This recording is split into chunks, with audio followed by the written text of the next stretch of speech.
Good morning class 9th। आज हम पढ़ेंगे व्याकरण में अलंकार। ठीक है। व्याकरण में हमारे जो कक्षा 9 में है उसमें पहला अध्याय है शब्द रचना, जिसके अंतर्गत उपसर्ग और प्रत्यय आते हैं। दूसरा है हमारा समास। तीसरा चैप्टर है हमारा वाक्य भेद अर्थ के आधार पर। ठीक है। और चौथा चैप्टर है हमारा जो हमारे एनसीईआरटी सब उसमें लगता है, वो चौथा चैप्टर है हमारा अलंकार। ठीक है। तो अलंकार देखिए क्या है। अलंकार आज मैं आपको बताती हूँ।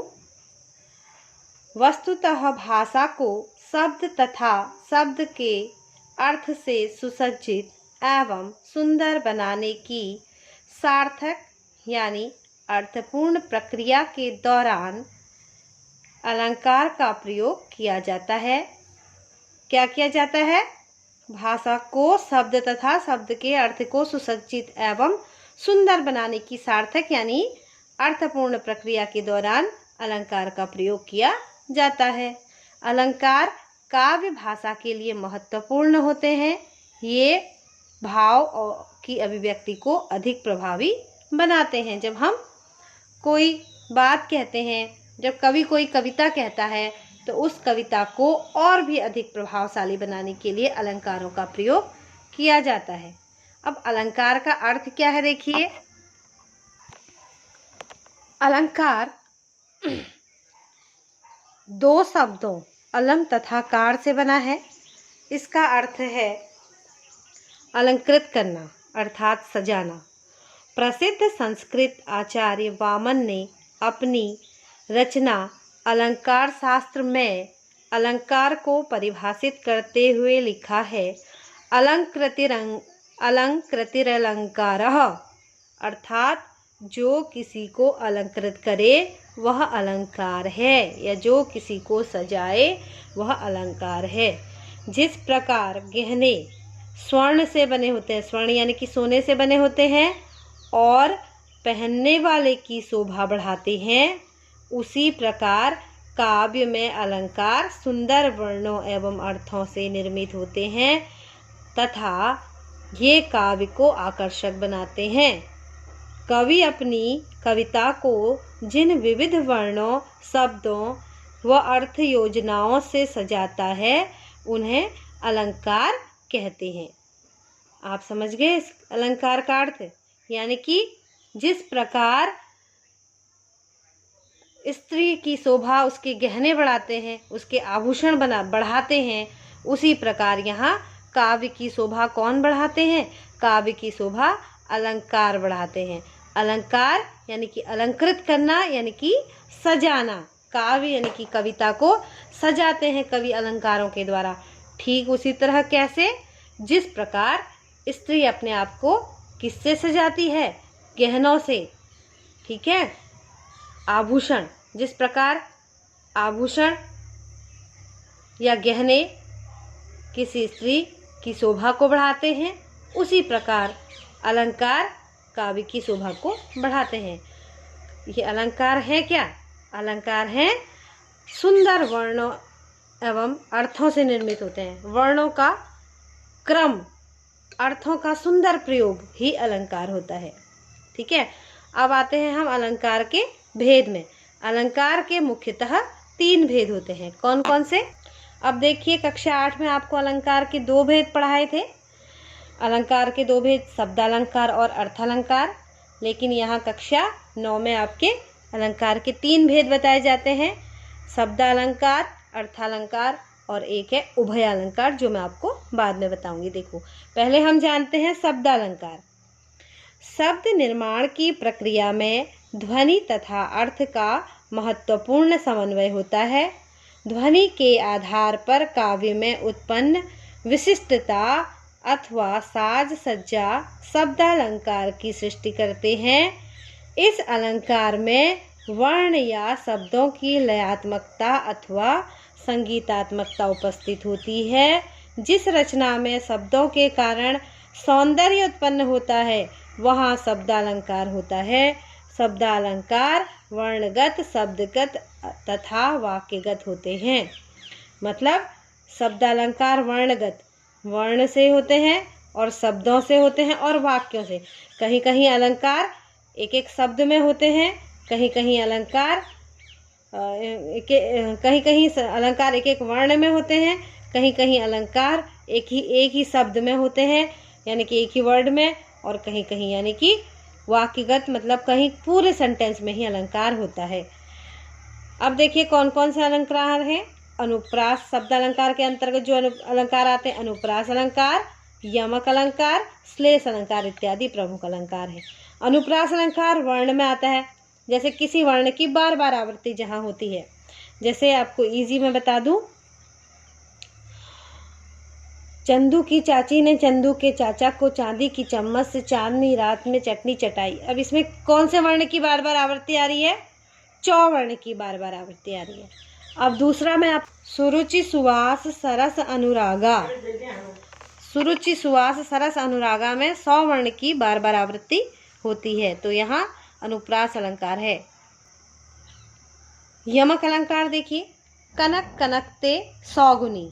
अब वहाँ शब्द में अलंकार है, देखिए एक शब्द की बार बार आवृत्ति हो रही है। यहाँ वर्ण की आवृत्ति हो रही थी अनुप्रास अलंकार में, यमक अलंकार में शब्द की आवृत्ति हो रही है। कनक कनकते सौगुनी, तो यहाँ कनक कनक, एक कनक का अर्थ धतूरा होता है और एक कनक का अर्थ सोना होता है। अब डिटेल में हम इसके जब भेद पढ़ेंगे तो अब आपको बताऊंगी। ऐसे ही श्लेष अलंकार, श्लेष अलंकार में देखिए, श्लेष अलंकार में पूरा सेंटेंस जो होता है उसमें ही क्या होता है? अलंकार होता है, शब्द अलंकार होता है। श्लेष अलंकार का एक उदाहरण देखिए, रहीमन पानी राखिए बिन पानी सब सून। अब इसमें पूरे ही सेंटेंस में जो है अलंकार है। अब आपको जब उदाहरण पढ़ाऊंगी तब वहाँ मैं आपको बताऊंगी। दूसरा देखिए अर्थालंकार, ये तो होते हैं शब्द अलंकार। यहाँ शब्द में चमत्कार होता है। शब्द निर्माण की प्रक्रिया में जब ध्वनि और अर्थ का महत्वपूर्ण समन्वय होता है तो ध्वनि के आधार पर जब काव्य में उत्पन्न विशिष्टता और साज सज्जा शब्दालंकार की सृष्टि में आते हैं, तो यहाँ इस शब्द में चमत्कार होता है और अर्थालंकार में कविता के अर्थ में चमत्कार होता है, वहाँ अर्थालंकार कहते हैं। शब्द अलंकार हमारे 3 प्रकार के हैं, अर्थालंकार हमारे 5 प्रकार के हैं। देखिए उपमा, रूपक, उत्प्रेक्षा, अतिशयोक्ति और मानवीकरण। अब इसका हम पहले जान लेते हैं।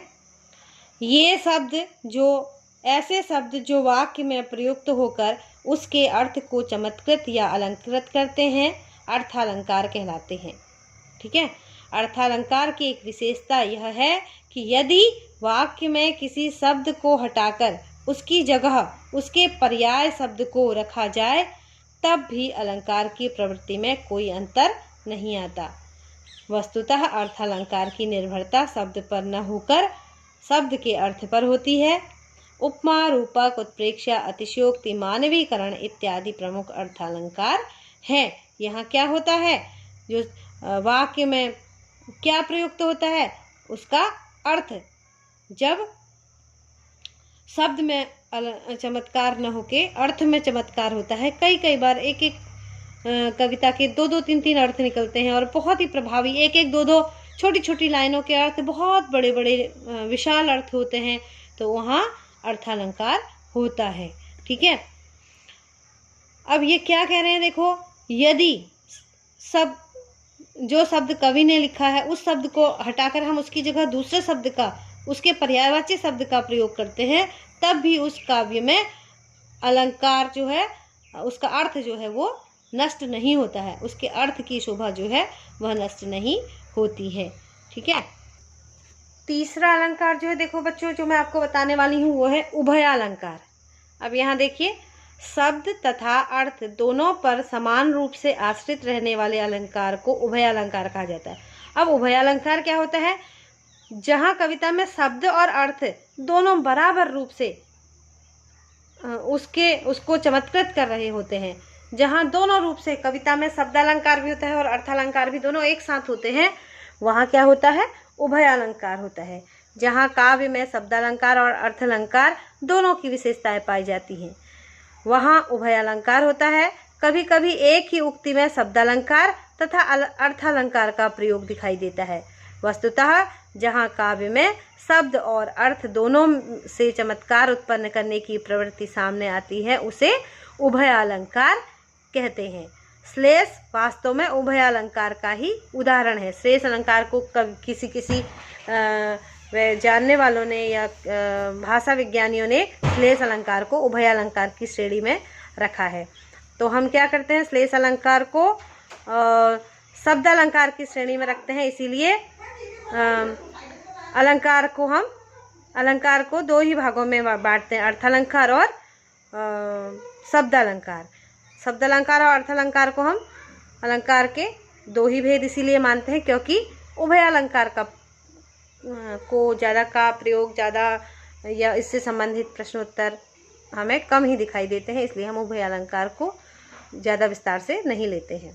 ठीक है, अब देखिए अगली वीडियो में हम पढ़ेंगे शब्दालंकार का विश्लेषण और अर्थालंकार को हम पूरी तरह से जानेंगे, उसके एक एक भेद को हम पूरी तरह से जानेंगे।